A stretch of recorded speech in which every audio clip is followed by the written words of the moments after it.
I had a boss that I worked for, and he had been with the company for almost 20 years. And his last day, I was in his office, and he just looked at me and he said, you should just think about going somewhere else because you're not going to really have a future here.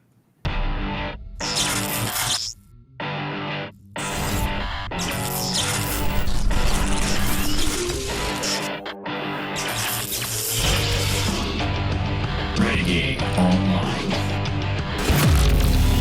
Somebody else outside of James O'Keefe,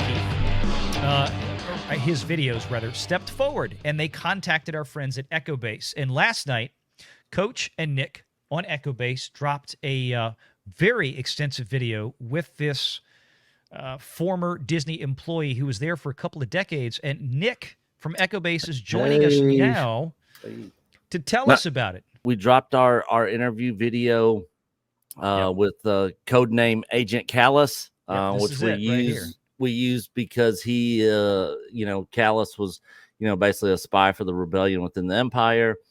So we thought it was kind of fitting to give him that code name. I was going to say, give the audience a little background about how this turned out. I'm going to play a couple of clips from this, but I want everybody to go check out EchoBase Network and watch this. I know it's kind of long. It's at 106, an hour, 6 minutes, but you can play it back at 1.5 or 2x speed and get through it. It's really fascinating. Tell us how this guy came to find you, how this kind of happened, because this was somebody that was working at the Walt Disney Company, and you guys did your due diligence and checked the pedigree out. Yep. He was there for a couple decades. Been through he was there Eisner to he started with when Eisner was there. He was there during the transition when Iger moved from ABC over to Disney. And he worked directly with both of those guys. He knows both of them, has worked closely with both of them.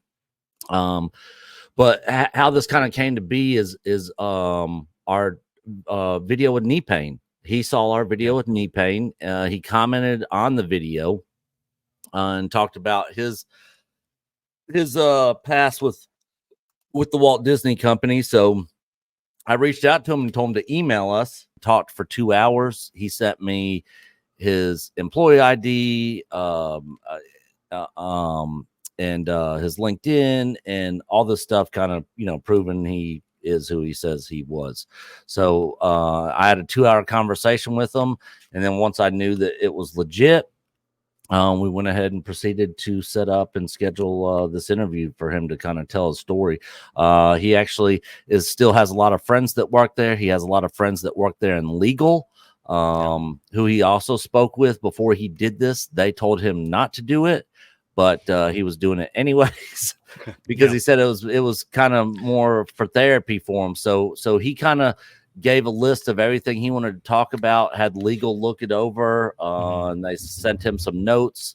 He just wanted to make sure that they couldn't come after him for anything in the video, and they kind of gave him some words and terms to use, while we were conducting this, like, hey, this is my opinion, or this is what I think, stuff like that, just to clarify during the interview, or from my experience or from my understanding, this is how I believe it is, or my understanding, that sort of stuff. So he was real careful. Typical CYA language. Yeah, he was real careful in his terminology and the way he spoke about things. It was the actual video was about 2 hours long. Knee pain jumped in there, and they chit-chatted for a little bit.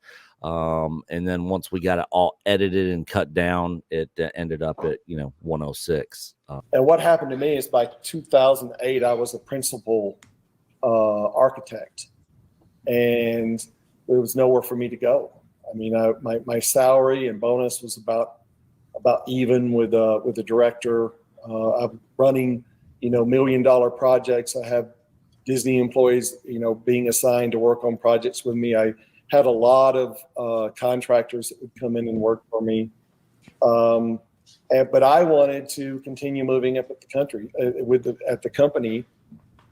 And I was told by my, the director and VP that I worked for immediately, I needed to get a master's degree in order to do that. So I spent a couple of my years, nights and weekends getting a master's degree. And then I started applying for jobs. And this would have been around And this was after he'd already been with the company for like 10 to 15 years, I think. Yeah. Yep. So, yeah. Yep.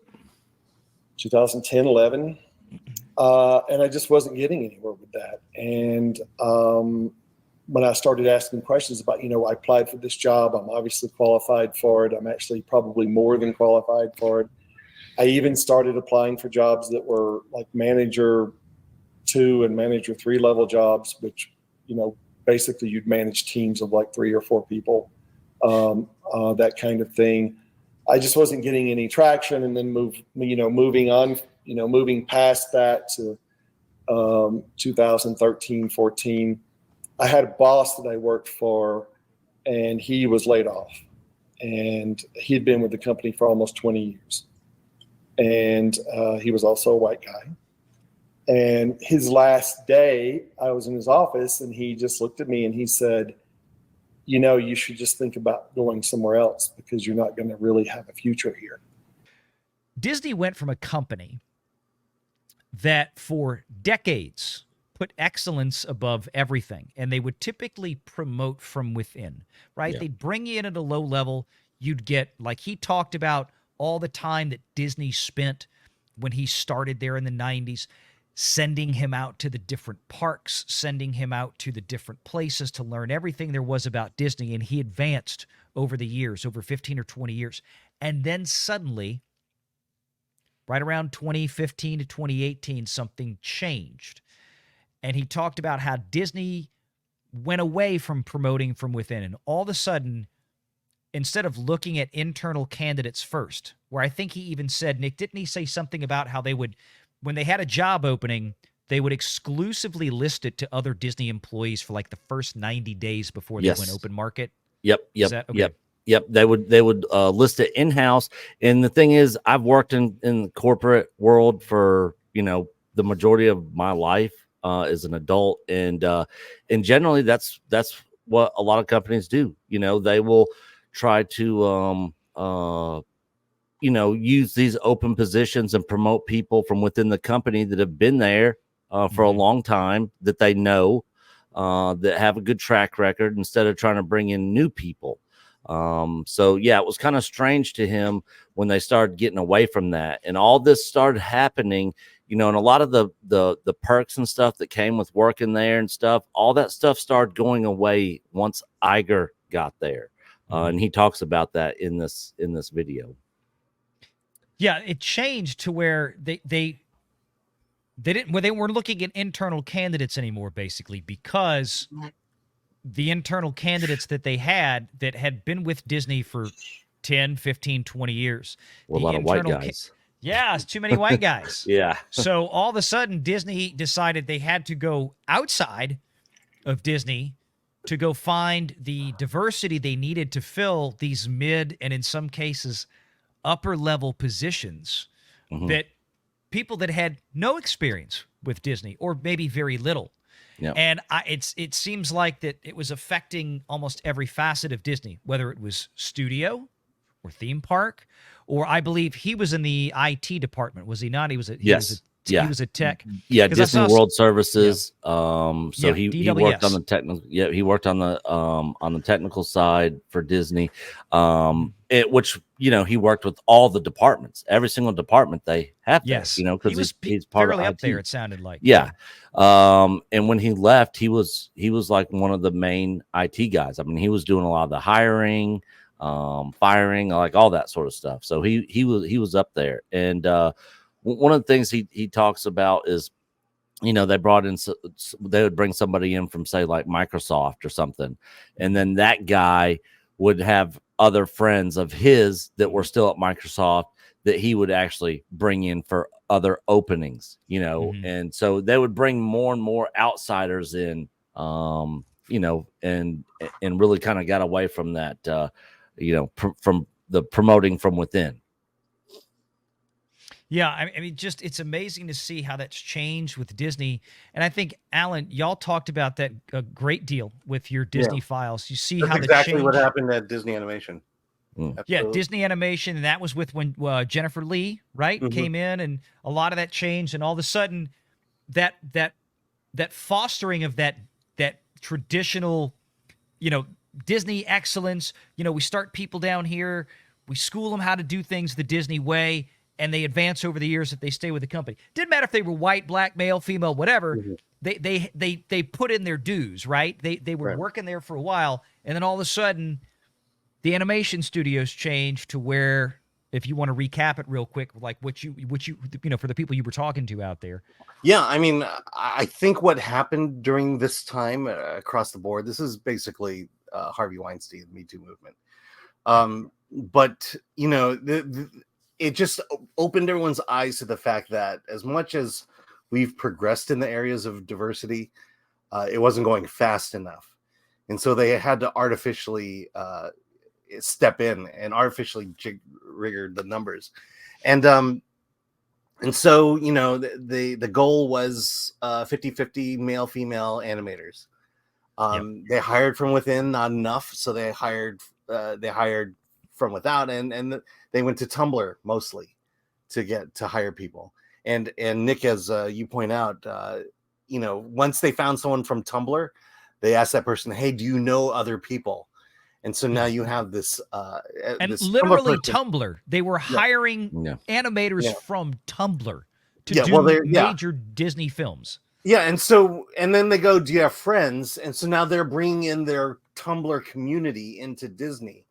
And what happened then is that this community of Tumblr artists became a faction, faction within the company, and they began basically using their influence and their influence to basically push out all the old white guys. Yep. Yeah. And the ones that stayed behind, just like this gentleman had for as long as he could, until he realized that, I was told when I started here 20 years ago that the sky was the limit, but then 20 years into it, things radically changed under Iger, and the limit was lower than the sky. Yeah. For the people that left, it's one thing, but for the people that stayed, just like Alan talked about in Film Threat, they were, hey, shut up, go in a corner. Yeah. If you say anything against the people that look a certain way, it might be taken as an ist or phobe remark. People were afraid to speak their minds, like the veterans that were there. And again, regardless of what color they were or what gender they were, the veterans that were there, the people that had done it for 20, 30 years in some cases, maybe even longer. Hey, this is how, we've been doing this at Disney this way for a while, and it's worked really, really well. Now all of a sudden 10 years ago now, they were looking at things changing internally to where, there's the younger, newer voices coming in that are, in a lot of cases, they're taking over job positions inside Disney, inside studios, inside even the IT department. They're walking in on day one, taking over those positions to where people that had been there for 10, 15 years took them that long to get there inside of Disney. Yeah. And being told to basically just shut up. Not a real good work environment. Yeah, that's one of the things he talked about was how the people that are still there, like, a lot of the employees there, basically walking around on eggshells. Can't imagine why.